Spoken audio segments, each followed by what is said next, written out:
بے شک سب سے کمزور گھر مکڑی کا ہے۔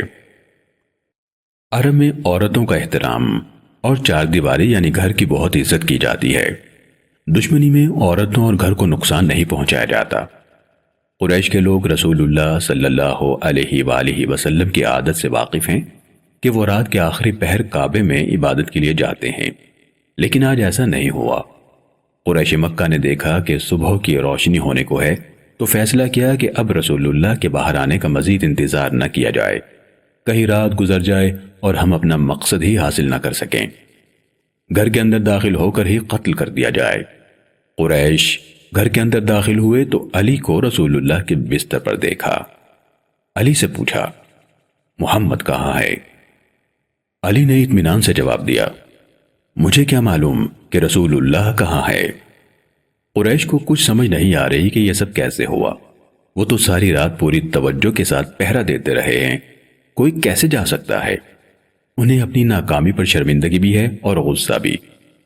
وہ تو اپنے اپنے قبیلے کے بہترین جوان ہیں، انہیں تو ان کی قوم کا ہیرو سمجھا جاتا ہے۔ وہ تو انعام و اکرام اور عزت کے لیے ساری رات پہرا دیتے رہے ہیں، اب اپنے قبیلے کے لوگوں اور سرداروں کو کیا منہ دکھائیں گے؟ انہیں یقین ہے کہ محمد ابو بکر کے گھر گئے ہوں گے۔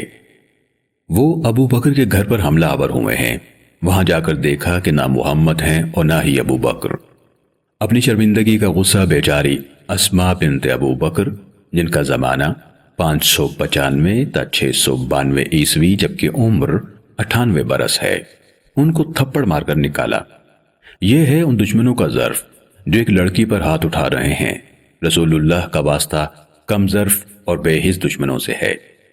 کتنی عجیب بات ہے کہ اکیلا انسان دشمنوں کا کوئی بھی جسمانی یا مالی نقصان کیے بغیر چلا گیا ہے۔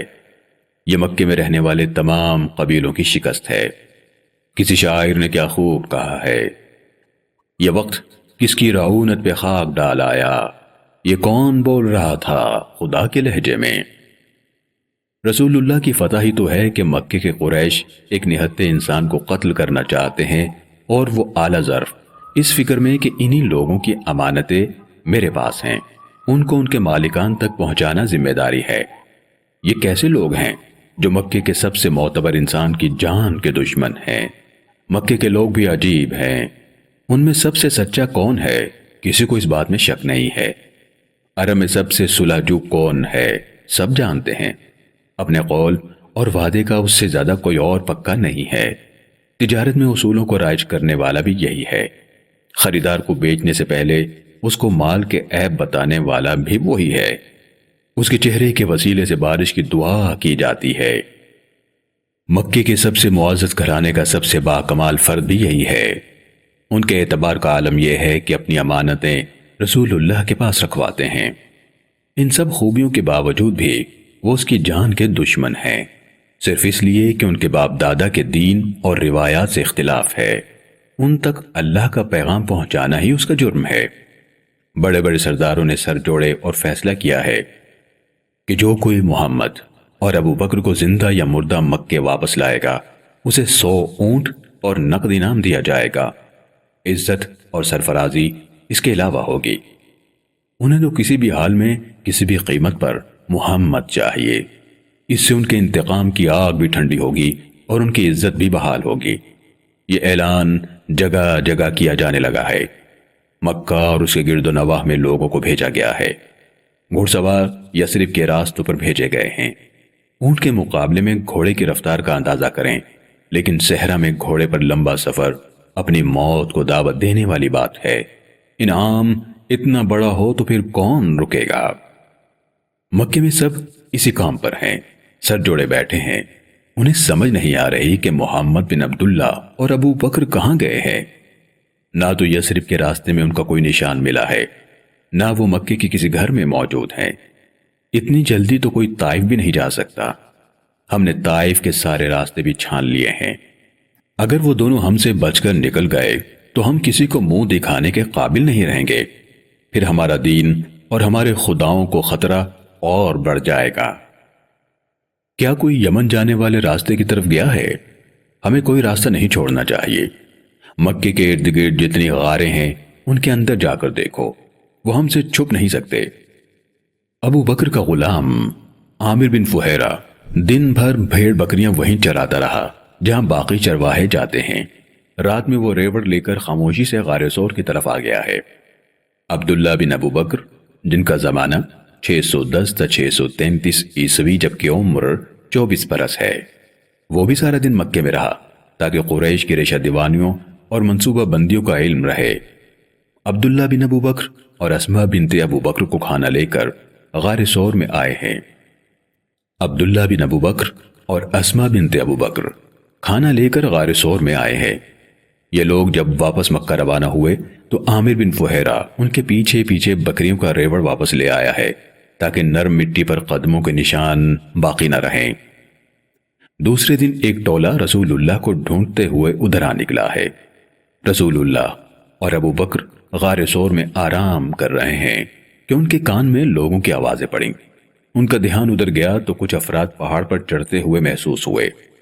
آوازیں قریب آتی جا رہی ہیں، جس کا صاف مطلب یہ ہے کہ وہ غار کی طرف ہی آ رہے ہیں۔ ابھی عبداللہ بن ابو بکر کے آنے کا وقت تو نہیں ہوا، وہ تو اندھیرا چھا جانے کے بعد آتا ہے۔ پھر یہ لوگ کون ہیں؟ ہر گزرتے لمحے کے ساتھ خطرہ بڑھ رہا ہے۔ آوازیں بتا رہی ہیں کہ وہ لوگ اور قریب آ گئے ہیں، بہت قریب۔ اب ان کی باتیں سننا اور سمجھنا بھی ممکن ہے۔ نہ تو یہ عبداللہ بن ابو بکر ہے نہ عامر بن فہیرہ، یہ تو جان کے دشمن ہیں جو ان تک پہنچ رہے ہیں۔ غار سے چند قدم دور وہ سانس لینے کے لیے رکے ہیں۔ وہ غار ثور کے منہ تک آ گئے ہیں۔ ابو بکر پاؤں کی آہٹ اور لوگوں کی آوازیں سن کر گھبرا گئے ہیں۔ رسول اللہ کی زندگی اور حفاظت کی فکر ہے۔ انہیں ایسا لگ رہا ہے کہ اب پکڑے جائیں گے۔ رسول اللہ سے کہتے ہیں اب کیا ہوگا؟ دشمن تو ہم تک پہنچ گیا ہے۔ رسول اللہ کمال یقین کے ساتھ جواب دیتے ہیں ان اللہ معنا، گھبراؤ مت، اللہ ہمارے ساتھ ہے۔ رسول اللہ نے مزید کہا ابو بکر ان دو کے بارے میں تمہارا کیا خیال ہے جن کا تیسرا اللہ ہے؟ یہ سنتے ہی ساری پریشانی دور ہو گئی۔ ابو بکر کی عزت و عظمت کے لیے یہ فرمان الہی کافی ہے۔ فرمایا اگر تم اس رسول کی مدد نہیں کرو گے تو کیا ہوا؟ اللہ نے ان کی مدد کی جب کافروں نے انہیں ہجرت کرنے پر مجبور کر دیا۔ جب غار ثور میں صرف وہی دو تھے، دوسرے ہمارے نبی تھے۔ جب وہ اپنے یار غار یعنی ابو بکر سے کہہ رہے تھے غمگین نہ ہو، بے شک اللہ ہمارے ساتھ ہے، پس اللہ نے ان پر اپنی تسکین یعنی سکون اتاری اور فرشتوں کی فوج کے ساتھ مدد کی جنہیں تم دیکھ نہیں سکتے تھے۔ اس طرح اللہ نے کافروں کی بات کو نیچا کر دیا، کیونکہ اللہ ہی کا بول بالا ہے اور وہی عزیز حکمت والا ہے۔ ڈھونڈنے والے غار کے دروازے پر پہنچے تو انہوں نے فیصلہ کیا ہے کہ غار کے اندر جانے کا کوئی فائدہ نہیں۔ اس غار کے اندر کوئی نہیں ہو سکتا۔ محمد اور ابو بکر یہاں نہیں ہیں۔ آوازیں غار کے اندر صاف سنائی دے رہی ہیں۔ بڑی عجیب بات ہے کہ اتنی محنت کے بعد وہ پہاڑ پر چڑھے ہیں، غار تک پہنچے ہیں، لیکن غار کے اندر دیکھے بغیر واپس جانے کا فیصلہ کیا ہے۔ وہ سب لوگ یہاں سے واپس لوٹنے لگے۔ وہ بے وقوف تو نہیں ہیں، پھر ایسا کیوں کر رہے ہیں؟ ایک بار پھر ان کی آوازیں ہیں، لیکن اس بار آوازیں دور ہو رہی ہیں۔ کچھ دیر میں وہ لوگ پہاڑ سے نیچے اتر گئے ہیں۔ اب مکمل خاموشی ہے۔ جب اطمینان ہو گیا کہ غار کے باہر کوئی نہیں ہے تو رسول اللہ اور ابو بکر غار کے منہ کی طرف آئے ہیں۔ یہ کیا؟ یہ کیسے ہوا؟ ابھی کل رات تو عبداللہ، اسما اور عامر غار میں آئے تھے۔ اللہ کریم کے حکم سے مکڑی نے غار کے منہ پر جالا بن دیا ہے۔ غار کے منہ پر ایک کبوتری کا گھونسلہ ہے جس میں انڈے بھی موجود ہیں۔ ببول کا ایک درخت بھی وہاں اگ آیا ہے۔ یہ سب کچھ ایک رات اور دن کے کچھ حصے میں مکمل ہوا ہے۔ اتنے تھوڑے وقت میں مکڑی کے لیے اتنا بڑا جالا بننا ممکن ہی نہیں ہے۔ نہ ہی ببول کا درخت ایک دن میں بڑا ہو جاتا ہے۔ گھونسلہ بنانے کے لیے پرندے بھی تنکا تنکا جمع کرتے ہیں اور انہیں اس کام میں بہت دن لگتے ہیں۔ یہاں تو نبی اللہ کی حفاظت کا معاملہ ہے۔ لفظ کن سے کائنات بنانے والے رب نے، نوح کو طوفان میں بچانے والے خدا نے، ابراہیم کے لیے آگ کو ٹھنڈا کرنے والے رب نے، اسماعیل کو چھری چلنے سے بچانے والے کائنات کے مالک نے، یونس کو مچھلی کے پیٹ میں زندہ رکھنے والے مہربان نے، یوسف کو قید سے نکال کر بادشاہ بنانے والے رب نے، عیسیٰ کو بغیر باپ کے پیدا کرنے والے خدا نے، ہاتھیوں کو ابابیل پرندوں سے شکست دینے والے اللہ کریم نے، دشمنوں کی عقل کو مکڑی کے جالے سے شکست دی ہے۔ ہاتھیوں کو ابابیل پرندوں سے شکست دینے والے اللہ کریم ہی نے دشمنوں کی عقل کو مکڑی کے جالے سے شکست دی ہے۔ قرآن مجید کی زبان میں مکڑی کا جالا دنیا میں سب سے کمزور شے ہے۔